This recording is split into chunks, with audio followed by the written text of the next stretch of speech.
Hi Pisces, this is Pisces Hub. Welcome to my channel. So for today's video, gagawa tayo ng weekly reading for Pisces para sa araw na ito. Okay, so gagawa tayo ng reading for the last week of June, from June 24 to June 30, 2024. Okay, so alamin natin kung ano mga posibleng mangyari for Pisces sa linggong ito. Mga gabay mensahe po para kay Pisces sa linggong ito gamit ang ating The Keeper, the Fortune Telling card, and the Tarot card po, okay? So, and also mamaya kuha tayo ng mga initials, random words na posibleng konektado po for Pisces sa araw na, sa linggong ito, okay? So, reminder lang po Pisces na ito ay general reading po. So, pwede pong mag-resonate, pwede pong hindi, okay? And, ano pa ba? Ang mga gender po, ang mga energies na lalabas dito ay pwede po sa lahat ng gender. So, kung ang lalabas dito ay masculine or feminine po, wala po itong gender specific. So, mababae, lalaki, LGBT man na mga Pisces na nanonood ngayon. Basta tugma po, take lang, okay? Pag hindi, huwag pong ipilit, okay? So, shuffle muna natin to and alamin natin kung ano mga posibleng mangyari for Pisces sa linggong ito. Magju-July na pala, ang bilis ng panahon po. Okay, so, at saka maulan, ingat-ingat po mga Pisces sa mga pang-araw-araw po, ingat po, okay? Malapit na pala mag-July. So, abang-abang na lang din po sa monthly reading natin for July po, okay? Saglit. Ayan. So, ano po ang message po for Pisces sa linggong ito from June 24 to June 30, 2024? Ayun. So, there is a mature man. Pwedeng ikaw to Pisces or pwedeng you're dealing with someone na mas matanda sa'yo. Okay. Ano po yung ganito? Sino po ito na dinidil ni Pisces? Pwedeng ito ay boss mo, Pisces. Pwedeng tatay, lolo, kung sino man. Pwedeng karelasyon mo din na mas matanda sa'yo. Pwedeng merong age difference sa inyong dalawa, age gap, okay? Or kung sino man na medyo matanda sa'yo, Pisces. Okay? So, ano po yung konektado nito kay Pisces? Si masculine mature man. Ano po yung message na po for Pisces regarding with this person?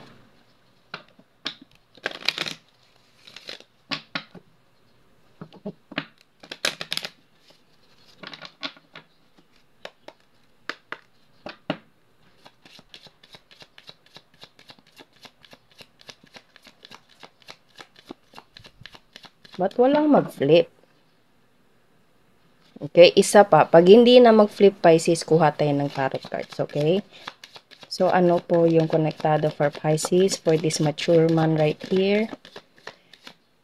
Wala talaga. So, sige. Ito lang yung oracle cards natin, Pisces. Hindi natin pipilitin po yung card po kung hindi na siya magbibigay pa ng other mensahe. So, ito, specifically, mature man. Okay? So, ano yung nandito? Ano yung konektado? Information, mensahe niyo po regarding with this mature man na dinidil ni Pisces. Okay, so there's a King of Cups. Obviously, a mature man. Pwedeng ikaw to, Pisces, kasi water sign siya. Or pwedeng you're dealing with someone na ganito po. Okay? So,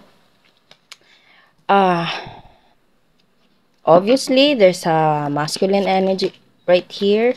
And there's a Two of Cups and the Magician. Wow!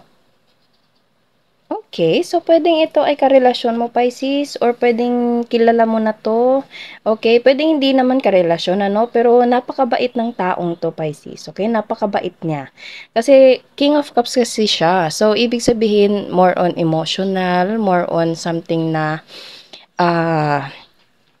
understanding, obviously mature, okay, naiintindihan ka niya, okay, maybe because of life experience ng taong to, or, you know, there's a wisdom with this person. And, pwedeng, as I said kanina, pwedeng karelasyon mo to, pwede din pong hindi, pero, there's a Two of Cups right here. Almost the same siya sa the lovers, okay? Soulmate. So, pwedeng karelasyon mo to, Pisces, or you're connected with this person emotionally. Kasi dalawa yung cups natin dito, okay? So, and also there's a magician. So, everything will work out. Magiging maayos din lahat. Lahat ng mga magagandang bagay na kung ano man yung inasa mo, Pisces, gusto mo, Pisces, yun yung mangyayari because of this, the magician right here, okay?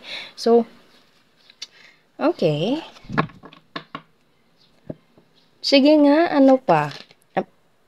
The High Priestess. This is your energy, Pisces. You are connected with this person emotionally and intellectually. Okay? I mean, spiritually pala. Kasi the High Priestess is all about gut feeling. Something like, kumbaga, intuition. Okay? So, pwedeng konektado kayo ng taong to. Kung ano yung nararamdaman niya, ganun din yung nararamdaman mo. Okay? Kumbaga, andun yung connection sa inyong dalawa. So, ano pa? Sige nga. Kasi, yung nandito, ano lang to eh. Kung ano yung connection mo together with this person. Pero hindi pa lumalabas dito kung ano man yung mga sitwasyon, ano man yung nangyayari, ano yung mga posibleng mangyari for Pisces sa linggong ito.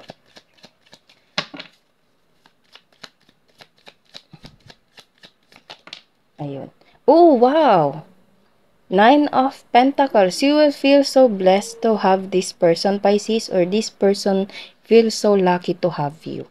Okay? Abundance. This is all about abundance. This is all about something na parang priceless. Okay? Kumbaga, sa sobrang ganda, sa sobrang saya ng nararamdaman financially, emotionally, ganun yung abundance na mararamdaman mo. Okay? Andun yung priceless na gustong-gusto mo siya to the point na hindi siya madadaan lang sa pera, Pisces. Ganun siya kasaya. Okay? So, sige nga, kuha nga tayo ng ibang cards. Ito, gamitin natin itong, kasi kanina ko pa tinitingnan habang nagsishuffle ako. So, gamitin natin to, Pisces, okay? Kasi walang masyadong lumabas sa The Keeper, the fortune telling card natin. So, alamin natin, kasi wala masyadong ganap. Meron naman, pero something na dito kasi is not like sitwasyon, but more on connection kung sino itong si The Mature Man. So, gamitin natin itong si, anong pangalan nito? Mystic Red Rose Oracle Cards, okay? Gusto ko po malaman kung ano yung konektado for Pisces, for this mature man right here, sa linggong ito. Pwedeng kilala mo na to, Pisces. Pwede din pong hindi, okay? Pero, kung ano man ito, sobrang lakas ng connection mo sa taong to. Mapa love life, mapa pera, pwede ding, pwede ding hindi siya love life, Pisces. Pwede din siyang some like parang offer, or parang genuine offer na ibibigay sa'yo, okay? So, yun nga, sinabi ko kanina na sobra mo itong ma-appreciate, okay? Priceless, kumbaga, yung mararamdaman mo dito. So, ano po yung connection for this mature man right here? Oh, teka, may nahulog. Saglit lang po. Ayan, camera, reminiscing, making memories, learn from the past, perception. So, pwedeng tinitingnan kanya through photos, Pisces, kasi camera, 'di ba? So, pwedeng, as I said kanina, pwedeng kilala mo na to. Pwede din pong hindi, okay? Pero more on parang nakatingin itong taong to most of the time sa photos mo, or pwedeng ikaw nakatingin ka sa photos niya, okay? And inaalala, tinitingnan, ayun. Blowing kiss, unconditional love, giving and receiving. Oh, wow. Fairness and love, affection and return. Obviously, this is a love, okay? So, yun nga, habang tinitingnan niya yung picture mo, Pisces, photos niya sa camera, okay? Sa gallery niya, mararamdaman ng taong to yung pagmamahal and, ayun no, giving and receiving. Ito yun, Pisces, so, giving and receiving. Kung ano yung binibigay mo, siya ding babalik sa'yo, Pisces. Okay? Kumbaga, kung gaano mo siya kamahal, mas mahal ka niya. Ganon. Okay? So, Obviously, Pisces, this is a love reading po. So, pwedeng mararamdaman mo ito sa linggong ito, Pisces. Okay? There's a big possibility of wonderful love connection sa linggong ito. Ano pa? Passion, insane, chemistry, sparks and having fun, equal interest, Pisces. Equal interest, fairness and love giving and receiving. Burning desire. Okay, so hindi ko na siya, obviously, hindi na siya kailangan pang i-explain, Pisces, okay? Hindi na kailangan pang i-explain. Meron tayo dito. Cupid's arrow. Have faith, love is coming. Surprise invitation, struck by love. Obviously, sa linggong ito, there's a big possibility of love. Love, Pisces. Okay? So, wow. Sige pa nga, isa pa, tapos bottom of the deck na tayo. So, ano pa po ang message po for Pisces regarding with this person right here? And narcissist, love bombing, self-absorbed, one-sided. So, feeling mo, Pisces, or feeling ng taong to, parang one-sided lang yung pagmamahal, pero andun hindi mapapagkaila yung pagmamahalan na nandito.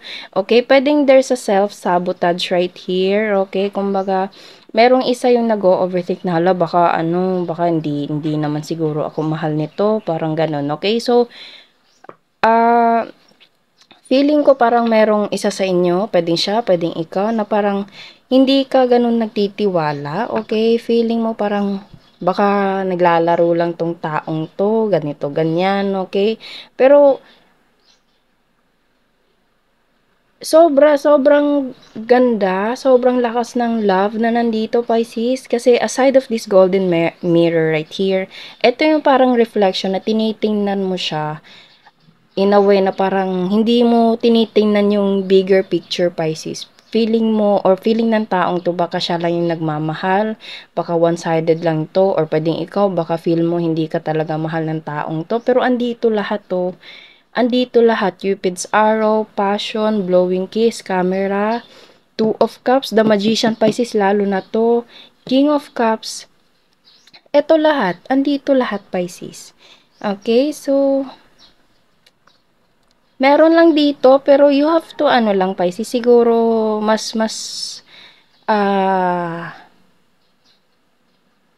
palawakin pa yung sa isipan, wag masyadong mag-overthink, wag masyadong maghinala, okay? Bottom of the deck nga tayo. Paradise, happiness and joy, playfulness, enjoying each other, honeymoon phase, okay? So, lahat ng cards dito, Pisces, sobrang ganda. Sobrang ganda talaga. Sa linggong ito, Pisces, mararamdaman mo yung intense na pagmamahal, okay? Sa kung ano man nandito. Kung meron ka mang nararamdaman na ganito because of this golden mirror right here, maybe wag mo lang masyadong dibdibin, okay? Kumbaga, ito lang yung kailangan mong medyo i-adjust ng very light, okay? Kumbaga, wag mag-overthink. Just enjoy the journey. Just enjoy the situation na puno ng pagmamahal, Pisces. Okay? Enjoy mo lang.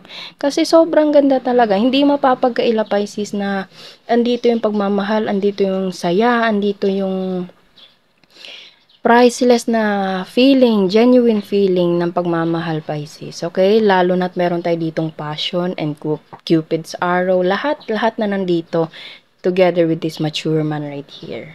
Okay? So, kuha tayo ng mga initials, random words, kung sino or ano po yung mga konektado for Pisces sa linggong ito. Okay? Before matapos itong June, for the month of June, maganda. Sobrang ganda ng reading for the love, Pisces. Okay? Ito yung lumabas for this week. Ayan. So, there's a coffee and tea. There's a travel, kakilala mula sa malayo, mabait. There's a letter Z, okay? There's a letter Z, kulot, mataba, chubby, barko, car. Ayan, meron tayo dito, blonde, lokal. There's a letter E, J, meron tayo ditong J.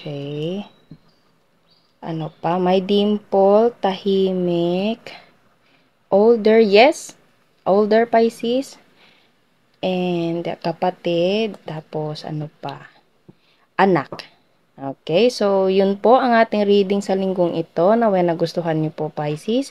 Huwag niyo po sanang kalimutan na mag-like at mag-subscribe po sa ating channel and click the bell button para ma-notify po kayo sa next videos na i-upload natin, okay? So thank you, Pisces, and God bless!